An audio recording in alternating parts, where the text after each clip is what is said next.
Good, good afternoon, everybody, and welcome to a review of the plus size Misadventures of Love.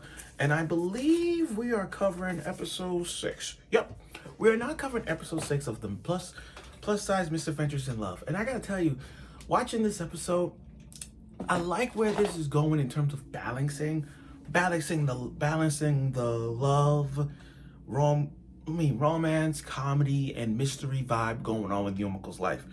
You know, one thing I learned about this show as you continue watching this tells you that, your past self might affect the present.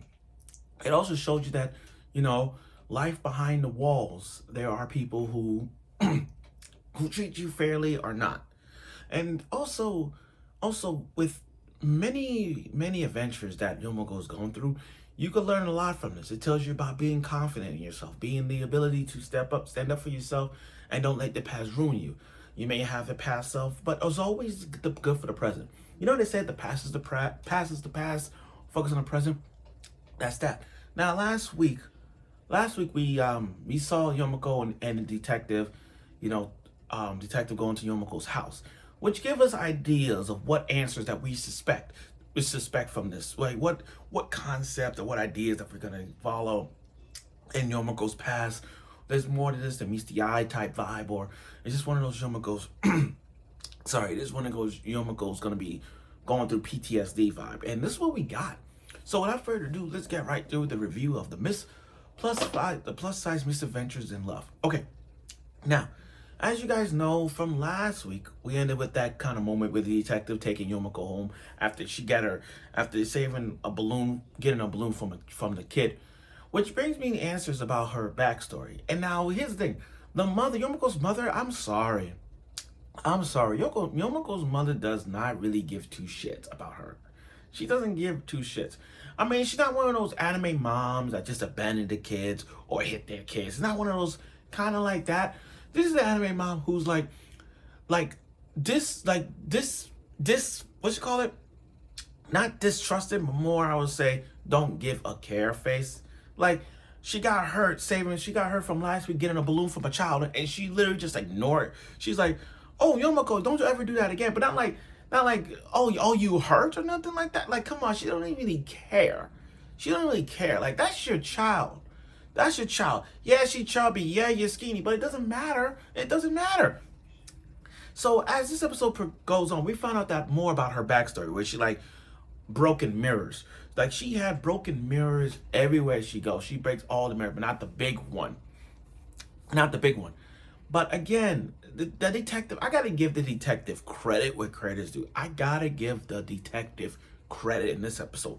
He stood up to Yomeko's mom, saying stuff like, oh, but you're the parent, you should be caring about your child. Like, when it's like when Yumeko, we found little bit piece of Yomeko's backstory from the mother, saying about all these broken mirrors and all that stuff. She would break every mirror because she couldn't see the ugliness of herself.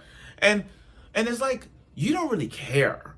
You really don't care about Yumeko. You really don't care how she looked or how she was back then. Did you even care? Like if there was a paper cut, you'd be like, oh, don't worry. You see what I'm saying? You don't care if she got hurt. That's the problem with Yumeko's mother. And I give detective credit with credit is due. I give him credit. Because you're a parent. You're supposed to be defending her. You should be worrying about her. Like, if she got hurt, if Yumeko got hurt, the first thing that comes to your mind is, oh my God, Yumeko, you're hurt? Where's all these scratches? See, she didn't really think about that at first. That's the point. Now, there were some funny moments where the detective went inside Yomeko's room and just saw her bra and her big panties hanging out. I mean, yeah, that's that. But the detective and Yumeko, their teamwork is so solid that they're trying to figure out the truth behind her attempted death. Some people say it was death.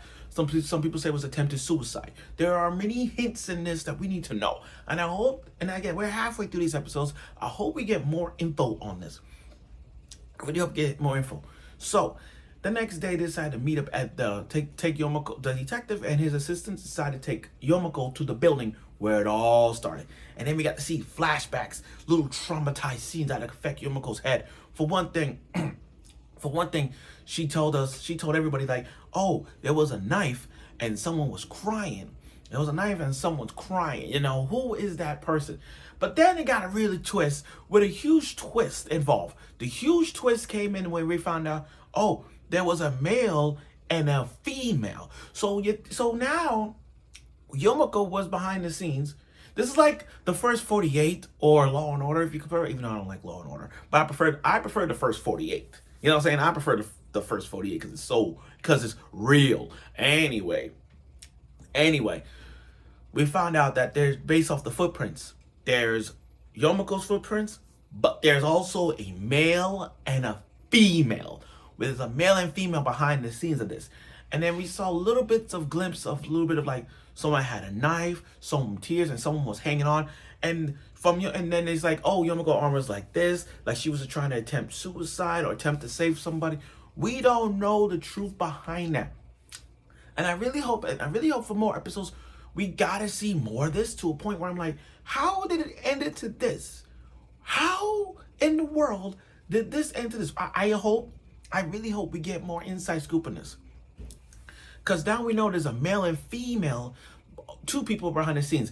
And I got the feeling, I don't know this, but it could be the wife. It could be the boss's wife.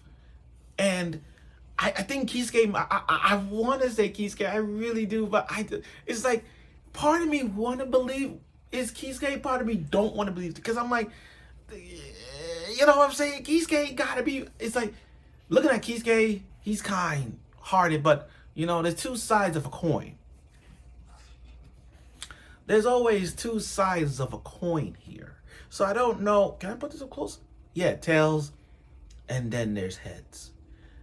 There's always two sides of a coin. So I don't know. I want to say, like, it could be the wife. I know it's the wife. But someone else got to be in this. I hope we get more details on that one. But again, and then we got to see more of Yomeko's backstory in a way where for one thing, she got photos. She got photos of her yearbook, and her face is scribbled off. She never been to clubs and activities, and then don't even have friends. That's kind of, oh God, that's so depressing. She never had it. She never had friends. She never been to clubs. I mean, we need to know her life. Like, I fucking need to know her life, and I'm dead serious. This girl went from, like, first episode, from having amnesia to, like, open up blind and just having a good time, making, just living an ordinary life. There's more to this than meets the eye. I'm really curious.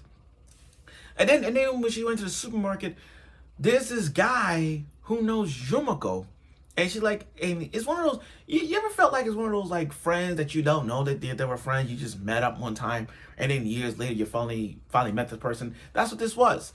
So he remembers her, but she doesn't. But it's like, she's like, if you and I would have hang out a long time, we've been friends. And this one of those like, you weren't my friend in middle school or high school. You weren't near my friends, but I know who you are. So I was like, damn.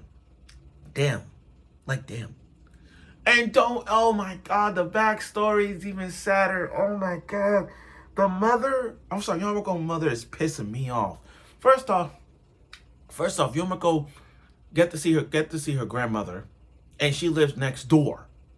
Hold on a second. Yomeko's grandma lives next door, and she don't ever come because Yomeko's mother is blaming grandmother into making her fat, because in her backstory, a little bit in her flashback, we get to see that Yumeko was just a cheerful, chubby girl who goes to her grandma's house and just eat, spend time with her grandma and eat. But then when the mother realized, oh, you feeding my daughter this and that, that's why she's so fat, she don't never come to her grandma's house. That's why every time she's depressed, she always pass by her grandma and never visit her. So it's kind of sad. It's so sad that she will blame her grandmother, that she blames the grandma for not letting her come visit and all this stuff, because she blames her for making her fat. Excuse me, I believe the mother is also the one making her fat. I mean, you can't blame her, but you can't blame her being fat. You cannot blame the grandmother. If anybody else need to blame her, it should be the fucking mother.